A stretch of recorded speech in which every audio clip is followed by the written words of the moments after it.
Hi everyone, welcome to Old News with Patrice. I'm your host, Patrice Mitchell.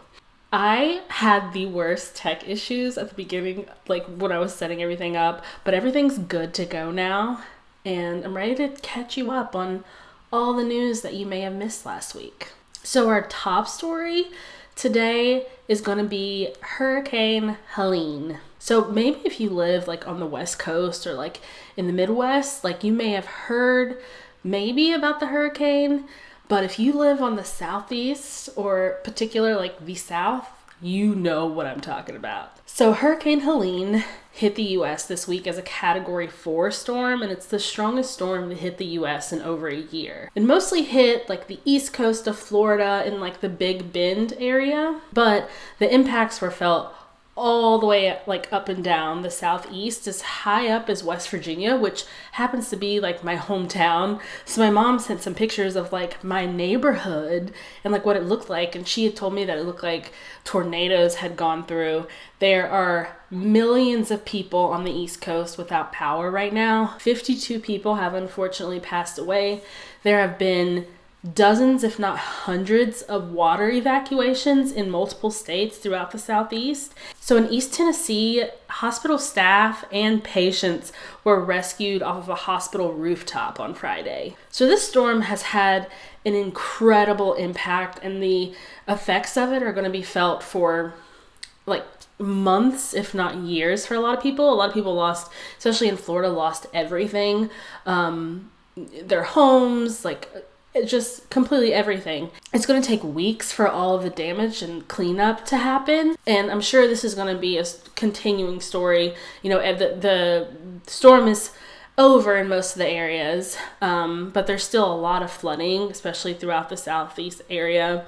Like I said, a lot of people still don't have power. So I'm sure we're going to be hearing about this into next week. On to our next story. So hundreds of pregnant women have been prosecuted in the year following the overturn of Roe v. Wade. This is original reporting by Tessa Stewart at the Rolling Stones. I'm just going to share a little bit of what her article was about. Between June 2022 and June 2023, there were more than 200 cases in which pregnant women faced criminal charges for conduct associated with pregnancy loss, or birth. In the decades they've been tracking, this is the most they've ever had. So I think that's pretty significant. And this is all according to the Pregnancy Justice Center, which is a nonprofit that's focused on civil rights. A lot of this goes back to fetal personhood laws, which is basically this concept that extends legal rights to fetuses and embryos and fertilized eggs. And this is a major part of the anti-abortion movement,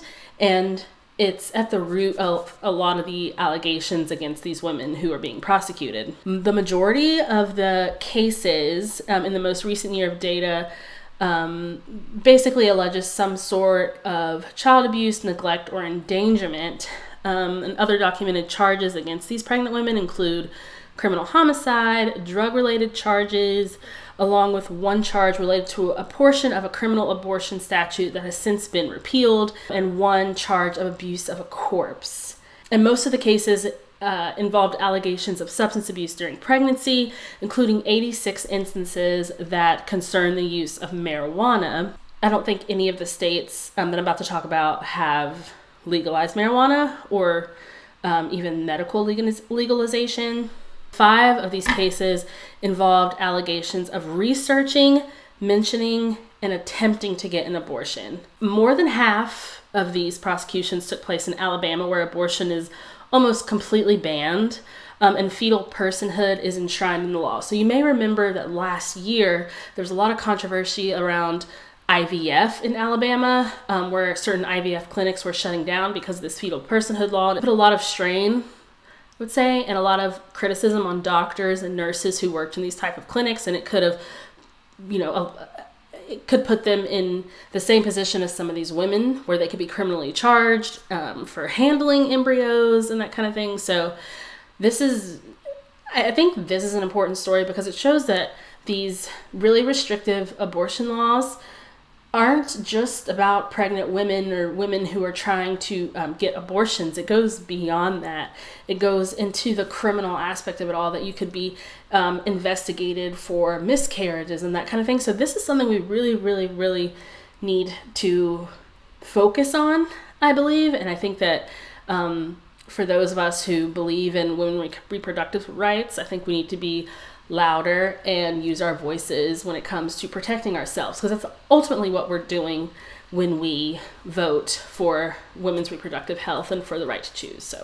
So coming in second with the most prosecutions is Oklahoma with 68, and then South Carolina with 10, and then other states that are on this list include Ohio, Mississippi, and Texas, all 3 states with pretty restrictive abortion laws. So I'm sure this is something we're going to be continuing to watch, especially with the election coming up in November. It's on a lot of people's minds. So I'll keep you updated if anything changes or if more information comes out about these prosecutions. This story is important to me, and it's near and dear to my heart because I think that misinformation is a major issue in the United States, and it has sown so much division between groups of people in the United States, because a lot of the information that people believe isn't even true. This is an issue across, the world, but I think it's particularly sensitive in the United States because we do have the First Amendment and we're able to kind of say what we want. We have the freedom of speech. So TikTok has removed accounts associated with 2 Russian media groups for trying to exercise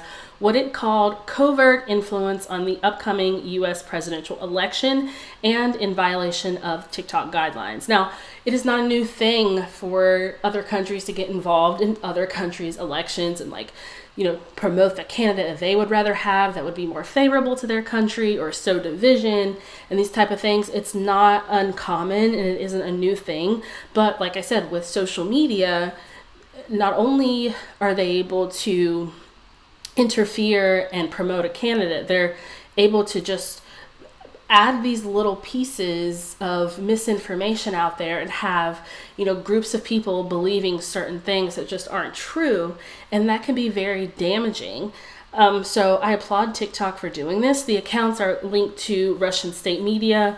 I can put the names of these organizations up on the screen here. I can't really pronounce this one, but TikTok has labeled both of the groups as state affiliated. So Meta, which is Facebook, kind of doing the same thing and banning those organizations and other related entities from its app globally for foreign interference activity. So at the very least, at least these social media companies are doing something about it. I would like them to go a little step further because there are homegrown influencers who are taking money from these organizations to kind of spread this misinformation as well. So I would like them to go a step further and, call out and ban some of these influencers who are just getting paid to basically destroy our country. All right, on to the next one. The FDA approves the first flu vaccine that can be self-administered at home. No matter how you feel about the flu vaccine or whether you take it every year, it's a big deal for millions of people, millions of vulnerable people around the country to have access to this. So Flu Mist is a nasal spray manufactured by AstraZeneca, and that has been used to protect against the flu since 2023. So these home administered flu vaccines it's not a new formula. It's just available to you at home now. It's currently available in pharmacies and other healthcare settings for people ages 2 to 49 who have a prescription. This vaccine is available for self-administration through a third-party online pharmacy, think like telehealth, which will prescribe and ship the vaccine after reviewing eligibility and a health screening. So it expects that the option to be available in time for next year's respiratory virus season, but unfortunately it will not be ready for this year. So that's cool. If you're someone who gets the vaccine every year, that's something that obviously you would like. This story is a huge story in my opinion because I feel like if you live in a city or if you're traveling, more than likely you're getting in an Uber at some point during your vacation or your work trip or whatever it has to be. Like I just went to Texas and everywhere that I went in Dallas, I took an Uber there. So this is pretty cool. So Uber has upgraded its security features with rider identification verifications. So basically they'll have this new level of protection to kind of potentially thwart like dangerous passengers. And it'll be a blue check mark to confirm that a rider's identification has been verified. So rideshare drivers have been asking for better like safety measures. You've probably seen like a lot of instances where Uber drivers have been carjacked and assaulted. So this is Uber's effort to kind of help with that. For most riders, the verification process will be immediate, especially if they have their bank account linked to their Uber accounts. But for those using Uber with gift cards or anonymous forms of payment like Venmo and Cash App, they'll be required to upload a government ID or a driver's license or a passport. So I think this is super cool. Like, I feel like any form, of a protection that Uber drivers and Uber riders can have is pretty important. So yeah, and if you're using Uber and you use your Venmo or Cash App or gift cards or whatever, make sure you upload your identification. That way, like, I feel like this is going to be one of the things that helps drivers decide who they're going to pick up, because they may not want to pick up someone that hasn't been verified who they think may want to hide their identity. So, by the way, I haven't seen that like on broadcast news this week. I only saw it in an article that I read online. So I think this is super important and people need to know about it. Okay, you can now renew your passport online. So the State Department has now opened this online passport renewal system that is now like available to the public. And instead of like, filling out the application or printing it out, filling it out, and then sending everything in, you can just do it online. The online passport renewal is available at the website on your screen, which is travel.state.gov/renew online. And there are some requirements that you have to meet in order to like utilize the system. So I'll just read you a few of them. The passport you're renewing is or was valid for 10 years and you are 25 or older. The passport was issued to you or renewed between 2009, 2015, or 9 years, but less than 15 years from the date you plan to submit your application. You're not changing your name, gender, date of birth, or place of birth. You are not traveling for at least 8 weeks from the date that you submit the application. You are applying for a regular tourist passport. You cannot renew a passport with special issuance such as like a diplomatic passport, an official or a service passport online. You live in the United States, either a state or a territory. You do not qualify if you renew online or to renew online if you live in a foreign country or have an Army post office or a fleet post office address. So those are a few. You also have to have your passport with you. It can't be damaged or mutilated in any way. And you have not reported it lost or stolen recently. And keep your most recent passport and do not mail it back to them. You can pay for your passport using a credit or debit card, and you will need to upload a new photo. There are requirements for that.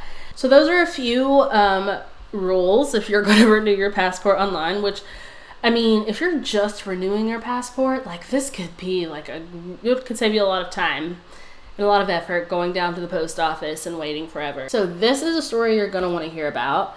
Federal authorities are saying that nearly $20 billion is waiting to be reclaimed by citizens who don't even know that it's out there, and this cash is owed from unclaimed property. So basically unclaimed property can be like anything from like income taxes that were never claimed or wages that were never claimed. This also may include uncashed paychecks, refunds, or deposits. And this is all according to the National Association of Unclaimed Property Administrators. And according to them, 1 in 7 Americans has unclaimed property. So if you want to see if there's unclaimed cash out there for you, you can go to missingmoney.com, and it's endorsed by the National Association of Unclaimed Property Administrators and the National Association of State Treasurers. So it seems to be a legit website. I'll put the link in the description, and it's right here on the screen for you to see as well. And another website where you can go and check and see if you have unclaimed properties is unclaimed.org. So yeah, go check and see if you have any unclaimed money out there. I'm going to check. I haven't had time to yet, but I am going to check after I finish recording this video. If you've gone grocery shopping in the last few weeks, you've noticed that the price of eggs is going up yet again. So egg prices spiked by about 28% from August compared to a year ago, and it's one of the biggest food hikes that's been tracked throughout the year. And this comes as inflation is cooling a little bit. It is. We may not feel it as much, but according to the statistics out there, it is cooling. But eggs are one thing that egg prices just continue to rise. And experts say that the main culprit for the rising egg prices is the bird flu. So basically birds are getting sick and dying, and it's making their eggs not usable as well. And it means a smaller egg supply to choose from. So that's higher prices at the grocery store. Basic supply and demand. According to Phil Limpert, who is a grocery store analyst and editor of supermarketguru.com, the bird flu is the #1 reason for higher egg prices in the US. So just know that when you go to the store, you're going to pay a little bit more for eggs. And a little more consumer news for you, which I think is funny. Coca-Cola is discontinuing its spice flavors. So I see this flavor everywhere. At every gas station I go to, like I see it more than I see like Coke vanilla, okay? And it's discontinuing the flavor because of low and disappointing sales. And this comes just 6 months after the flavor was launched. And the company said in a statement that Coca-Cola is always looking at what our customers like and adjusting the flavors. And it's part of the strategy. They're planning to phase out Coca-Cola Spice and introduce a quote, exciting new flavor in 2025. I think this is funny because no one asked for Coca-Cola Spice. It's not even spicy. I really don't know what it tastes like. Like it tastes like it might have like a nutmeg flavor. And like I like Coke. I'm a Coke Zero girly. I like Coke Zero or a Coke Vanilla. But this was just not it. So I'm excited to see what they come up with. Like I feel like there's a trend with like coconut right now. And I could see like a Coca-Cola coconut, you know? I'm here for it. Like, get rid of the spice flavor. Bye. That's it for the news this week. I do want to talk about my watch, read, listen for the week. So for my watch, it's kind of a watch, listen combined. And Spotify released this super cool special with Christina Aguilera to celebrate the 25th anniversary of her first album. And I'm a 90s baby, so I love Christina Aguilera. Like, it was Christina, Britney, NSYNC, Backstreet Boys, Brandy. Like, though I grew up on that music. I've always loved Christina Aguilera. And this special, it's so cool. And, like, the music, like, it's all of her songs on this album, but it's, like, reimagined like versions of the song, and she has like background vocalists there, and like I don't want to say it's a choir because there are a few people, but it's not really a choir, but the background vocals are on point. All of it's done live. She's singing live, background singers are singing live, there's a live orchestra there. It's available on YouTube, so I would suggest if you want to watch and listen to it, like it's beautifully shot. She's in like this gold like jumper set. It's just absolutely beautiful. But if you want to watch it, you can watch it on YouTube. I suggest getting like a nice bottle of wine and like setting some mood music and just like chilling on your couch with a blanket and just like watching it. It's so good. And if you're a 90s baby like me, like you will appreciate it, and you will appreciate the growth of Christina Aguilera and the fact that she's like still in the industry, still making music, still doing well. Especially like, I don't want to like compare her to Britney Spears, but like when we were kids, like everyone was always comparing them with each other. And I think like what we so desperately want from Britney Spears, which we're never going to get, honestly, I'm just going to be honest with you, like she's not there in her life.